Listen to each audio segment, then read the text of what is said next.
placer, es un privilegio estar aquí. Don't get too excited, that's the extent of my español. So we are here to talk about the future of entrepreneurship. And for that, I'll start with a personal story. About 5 years ago, out of the blue, I started to wake up feeling empty inside, with this hollow pain, overly emotional, and frankly, with zero desire to get out of bed. So I call my sister in Brazil, and she says, "This is depression." And I'm like, "No, it's not." "Oh, yes, it is." "No, it's not." "Yes, it is." A couple days later, she calls me back and says, "I scheduled a Zoom session for you with one of the best psychiatrists here. If you don't want to go, it's your prerogative, but just know that I paid an arm and a leg for it." So there I am. After 1 hour of crying and non-stop talking, I ask the psychiatrist, "So, doctor, do you think this is depression?" And she says, "Oh, no, I don't think, I know." Voila. She prescribed me some medications and warned me that it could take up to 2 months for it to kick in. 2 months? You got to be kidding me. No. So, and like that, I decided to, in parallel, partake in a rather wildly or mildly unorthodox approach, if you will, which consisted of sharing what I was going through with pretty much everyone I came in contact with. And I remember my husband was like, "Everyone? You need to tell everyone?" I was like, "Yes, I do." In the hopes that someone, somewhere, would have lessons and wisdom from lived experience to share with me, no? So, one day, I am walking down the stoop of my house in New York, taking the trash out in my pajamas, when this, fairly stern, arrogant-looking neighbor of ours never spoke to anyone. She was passing by, and she tossed the empty, "Hi, how are you?" without, really looking you in the eye. And I said, "Oh, actually, not well, So she turned back, tried really, really hard not to roll her eyes at me, and said, "What happened?" And I told her, "Well, actually, I've just been diagnosed with depression, and I'm having a very hard time processing it." I vividly remember she put down her purse and asked if I wanted to come in for tea. Sure thing. So I finished putting the trash out and followed her to her house, and there I was, sitting at her kitchen table. 10 minutes later, she was crying her head out. It just so happens that she suffered from chronic depression for years and had never shared this with anyone, let alone share all the precious lessons and wisdom that she shared with me. And that day, we deeply connected. We became friends. Now, you copy and paste that story 20 times. 20 new connections, maybe more. It was a time of abundant growth. I learned so much, it's not even funny. From healing foods to meditation, visualization exercises, you name it. And I've come to adamantly believe that in one way or another, we all come to this world to learn how to turn pain into wisdom. Let me ask you something. Please, show of hands, if you feel even slightly more connected to me now than you did 5 minutes ago. I thought so. As Maya Angelou, this brilliant American poet, used to say, people will forget what you said, they will forget what you did, but they will not forget how you made them feel. When we open up, we trigger feelings and we connect. And connection is where trust begins. Connection is where trust begins. Now, imagine what happens when that type of connection and trust building becomes a system. And instead of strangers at a conference, we have entrepreneurs from elsewhere. From where? From elsewhere, not Silicon Valley. Entrepreneurs from elsewhere. Places where entrepreneurial talent is abundant, but trust and support is not. When you give these founders a global network of trust for them to connect and exchange wisdom with, they go further faster. And they are much more willing to then pass on that wisdom to those who need it, to multiply their impact. And that dynamic, that is what is shaping the future of entrepreneurship. That is what we at Endeavor have been working on for the past almost 3 decades, and what I would love to explore with you today. But frankly, first things first, what the heck is Endeavor? So, Endeavor is a global network of trust made of entrepreneurs, by entrepreneurs, and for entrepreneurs. High-growth, high-impact entrepreneurs from elsewhere. And as a matter of fact, we currently support over 3,000 founders, high-growth founders, scaling their businesses across 50 countries, from Brazil and Spain to Malaysia, Indonesia, Kenya, Nigeria, Pakistan, Lebanon, Ukraine, our most recent office, and many, many countries in between. Okay? And what's special about these entrepreneurs, anyways? So much. So much. These are founders solving for systemic problems at scale. They are redefining access to healthcare, education, finance, and basic infrastructure. These founders are driving the largest wave of AI revolution, which is in the application layer. As a matter of fact, we all know 11 Labs, founded by Piotr and Mati from Poland. And these are entrepreneurs, these founders, they epitomize resilience. You know, they are iterating through social, economic, geopolitical crisis as if it's just another Monday. This is Anton, who is the founder of global edtech Headway out of Ukraine. And listen, I can go on and on and on.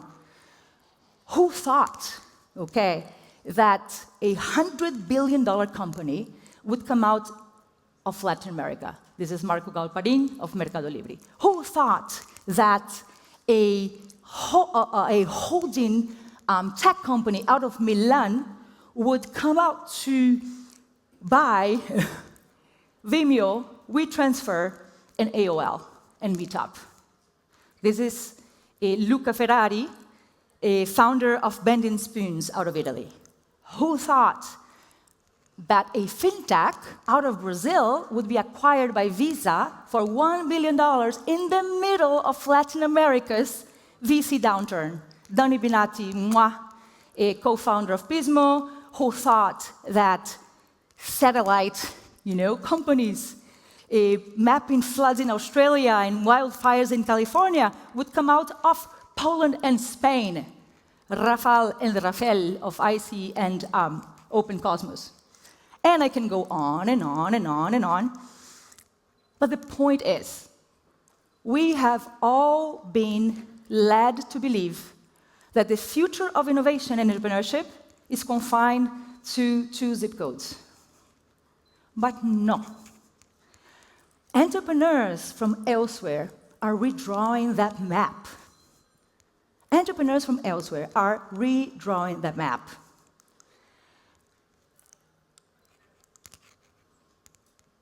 You know one thing? Traditional tech media and our LinkedIn feeds may be 99% Silicon Valley, but entrepreneurship is not.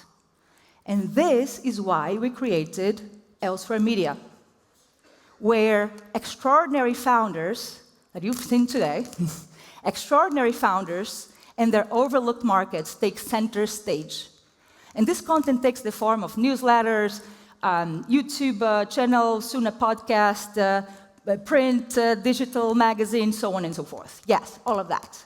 Because if we want to shape how the industry thinks about entrepreneurship, we need to create repeated exposure to new defaults, new heroes, new ways of winning.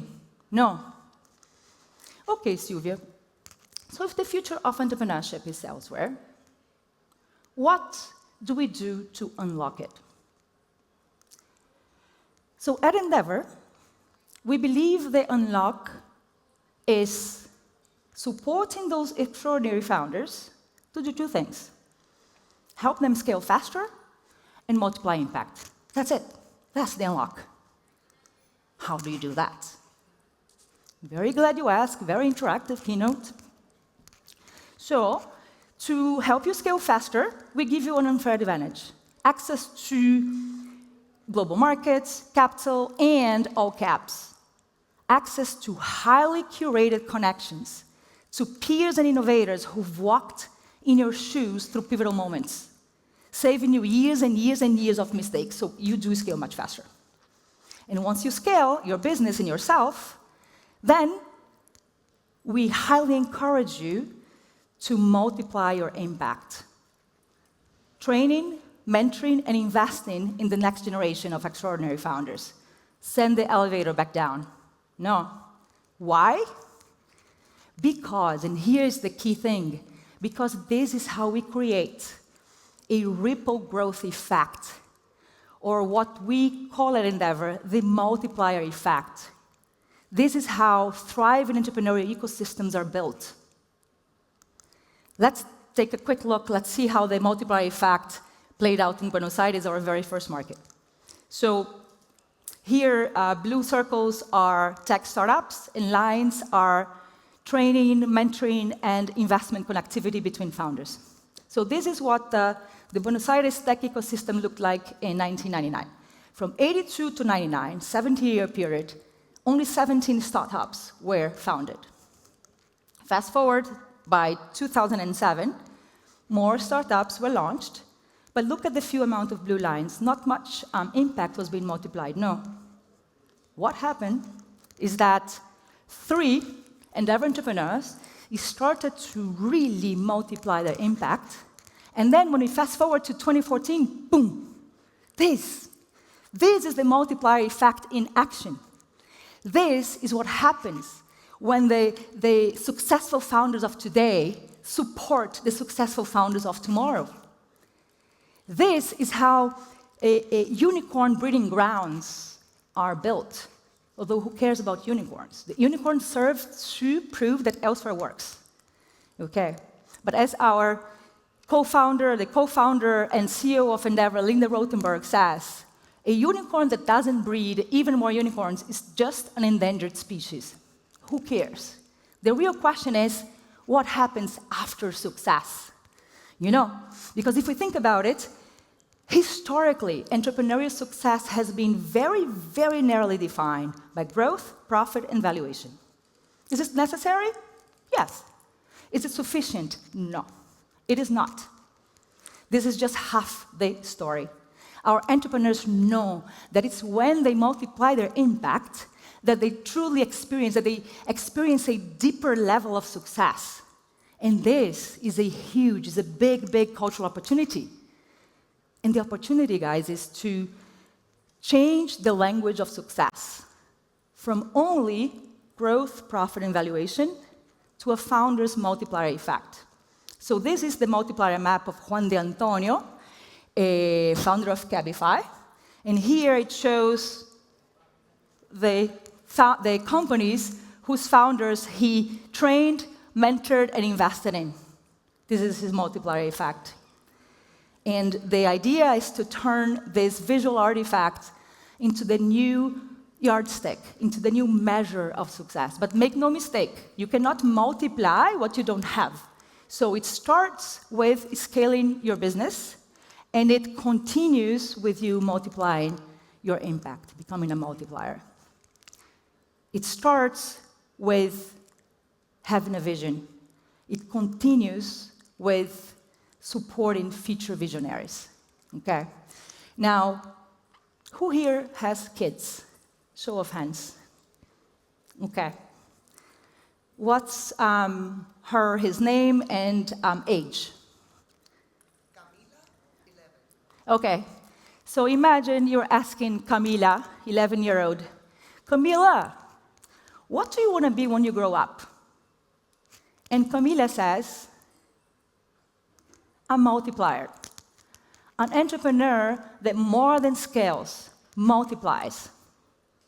This is what we are building towards, shifting the questions from what did you make to what did you make possible?